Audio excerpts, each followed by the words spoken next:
Hi everyone, it's a pleasure to have with me today Rena Robert Shipp. Rena, great to see you. Thanks so much for being here with us today. And Rena is an author, obviously 40 years as a teacher and a principal, assistant principal in the education system.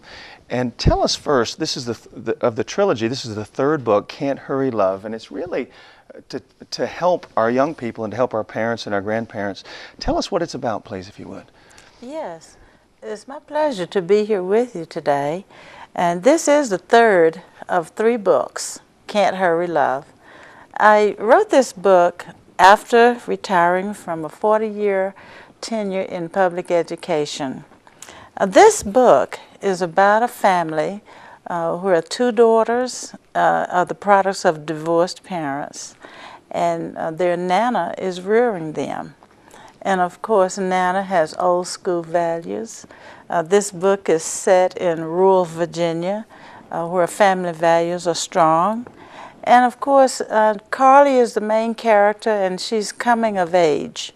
It's a wonderful read about navigating the many minefields of adolescence. Yeah, that's great. Well, let's talk about you too first before we get into all the details of the book. You grew up in Shelby. You were born in Shelby, just yes, down the road here. I was. I was born actually in Cleveland County. Shelby is the county seat. And so tell us about where you went to school and everything. Well, I attended all black schools, public schools in North Carolina. And then I matriculated at Johnson C. Smith University in Charlotte, which is an all-black school. That's a very great school. Yes, and after finishing school there, I started my teaching career in Northampton County, North Carolina. It seems like it's been so many years ago. But after 3 years teaching in North Carolina, we traveled to Virginia. And so I spent the remaining 37 years of my career in Essex County, Virginia. And so 40 years of teaching, and obviously you finished as an assistant principal also in an elementary school, so you have the administration background and the teaching background. Tell us what was your passion to want to be a teacher? Well, you know, the last 10 years of my tenure in education, there were students who were coming into school and they were bringing their grandparents more and more. We saw an absence of parents in these children's lives.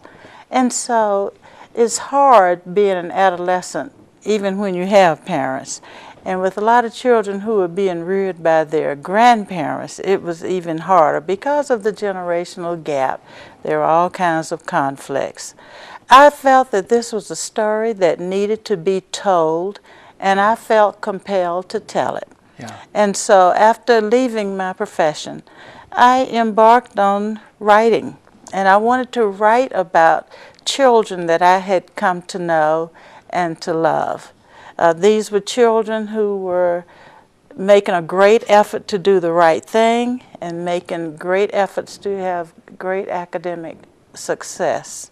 Yeah. And so I wanted to write about those students, because in spite of students who are being reared by grandparents, there are still good students out there who are making great strides in education, and they're achieving great things. Yeah. And I wanted to portray those students in this book. And so as you look back on your 40 years in the public school system, tell us, you know, with the differences. Obviously you're talking there about grandparents being so much more involved, but you obviously saw a lot of things, a trend moving during those 40 years, didn't you? Well, I'm afraid I did. In my era as a young child, I was raised in a very family-oriented home. There was a mother, father, and children.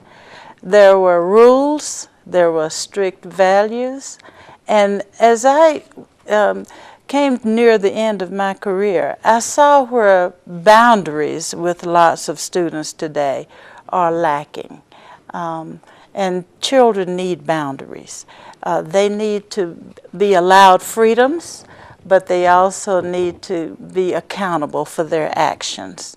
And so that's the main difference. I see where today some of the young people, their behavior is just not as accountable as it was during an earlier era. Yeah, and I know that I actually was a teacher and a coach for a lot of years too, and I know that a lot of, as you're mentioning there, a lot of teachers have moved out of the profession for similar reasons to what you're talking about there.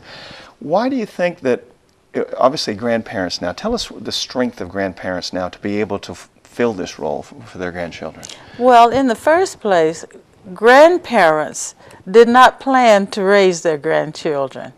Most grandparents that I know had planned to retire and travel or engage in a hobby and have fun in life. But there are many grandparents now who are taking on the responsibility of rearing their grandchildren because the parents are not present. We call it a skip generation because in many families, the parents are unable to care for their children. And the factors are many. Could be because of immaturity actually in starting families. It could be because of death. Could be because of unemployment. And grandparents are much more financially stable, much more patient, and much more able to nurture their grandchildren and give them a stable environment. Yeah, we do see that a lot up here in the mountains, in addition to where you are in Virginia there, that where the grandparents are taking on that role. Well, you know, it's a trend, but it's not limited to African American families. We see it across the board economically, where parents, for whatever reason, are unable to care for their children, and their grandparents assume that role. And it's so crucial, as everyone knows, the young people are the future of our America, of our country. Of course. And obviously, you were raised under an older value system. I was raised under an older value system, and I think you and I both feel it's very important, those values, to be implemented and onto the children, don't you? And that's what happens here in Can't Hurry Love.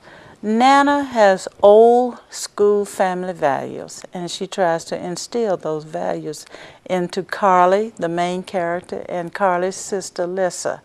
There are 12 and 13-year-olds at the beginning of the story, and of course there's a big gap, a generational gap between Nana and the girls, and that's what provides for most of the conflict in this story. And tell us, if you would, this is the third, really, in a trilogy, I Did It Nana's Way. Tell us about the first book, what that's about. Well, the first book begins where the family starts. At the beginning of the story, the parents have left. And so we start the story in I Did It Nana's Way. And we begin to see some of the conflicts that develop. At first, the girls are very receptive to Nana's instructions, but as they grow older, they become much more indifferent to it, and they shrug off some of her ideas. Yeah, and what about the second one, Carly Finds Out? Carly Finds Out is about Carly's first day in high school. She's been in middle school, and in Carly Finds Out, it's her first day in 9th grade. And much of that book takes place on that first day. Yeah. So then the third, this one then picks up, and you said it actually, you were telling me before the interview here that it goes back and kind of retells a little bit of the first one just to get people caught up. Without giving all the details in the first two books, this book does begin where I Did It Nana's Way began. But it comes through with new events, new scenes, and it resolves all the unfinished issues in the first two books. Yeah. And so tell us now, you're passionate about wanting educators, administrators, teachers, parents, all of them to have a copy of this book to read it because you think it will help them a lot. Well, I do. You know, one of the main things about Can't Hurry Love is that it portrays young people who are making a great effort to do the right thing. And I want teens to know that it's okay to do the right thing. I also want to give kudos to grandmothers who are taking on this responsibility of providing a stable environment for the children in the home. You know, our children today are our leaders of tomorrow, and our leaders need a firm foundation, a good start. this book portrays young people who are getting a firm foundation, a good start in life. Although the family structure in this book is not a traditional family structure. The traditional structure is mom, dad, 2.5 children. But this book has Nana and her 2 granddaughters who are living in the household, who are growing, who are encountering daily struggles and daily triumphs.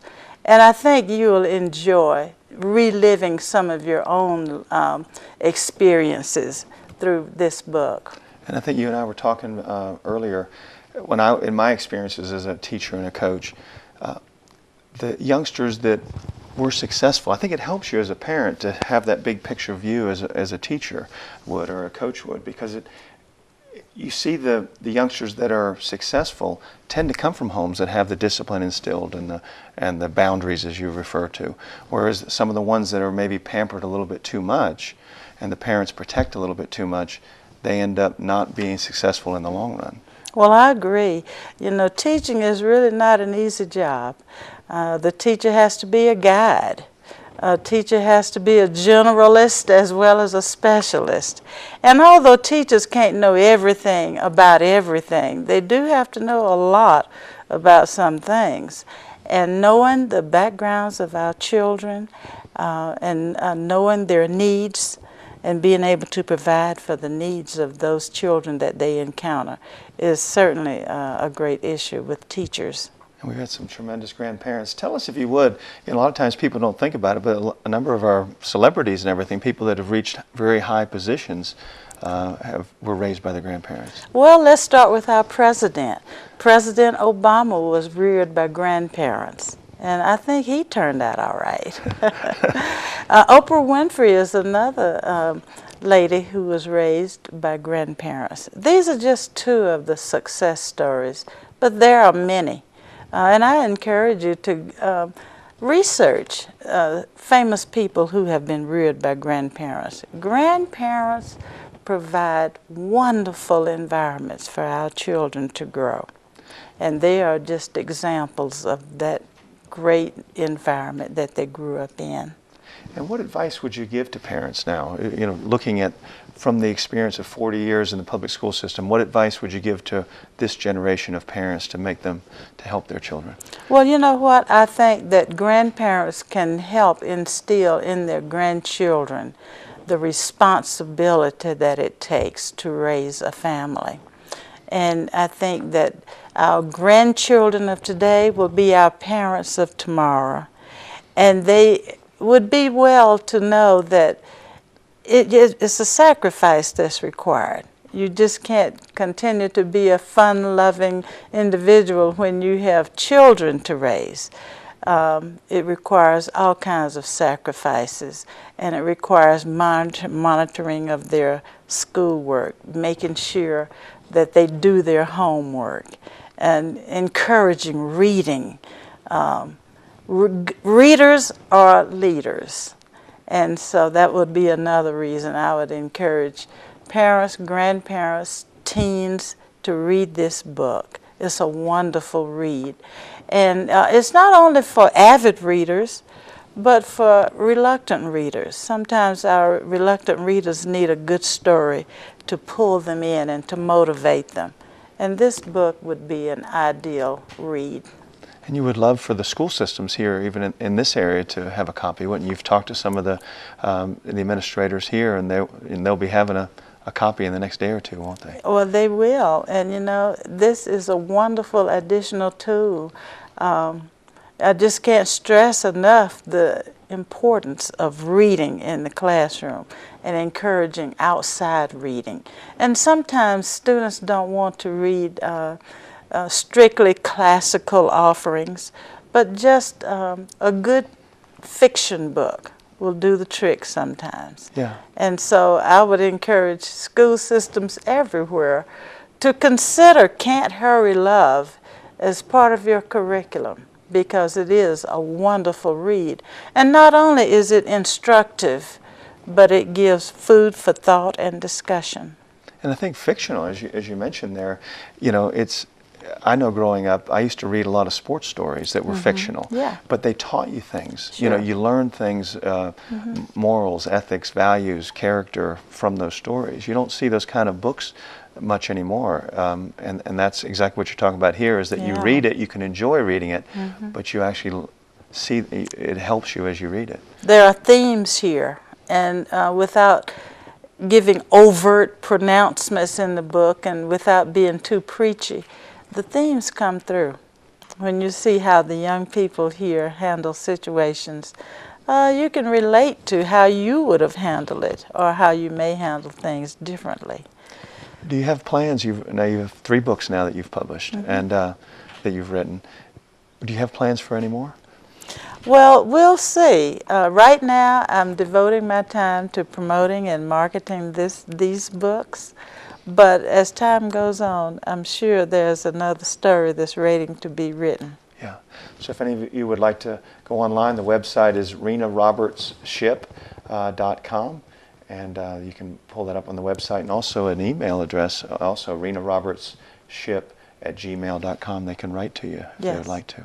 Thank you very much. No, it's been a great pleasure to have you here with us. And I'll tell you what, to learn from what your experience is 40 years in the public school system, and you've written these wonderful books, and that can help us and to become better parents, better grandparents, better, and raise our youngsters to be what we dream for them to be.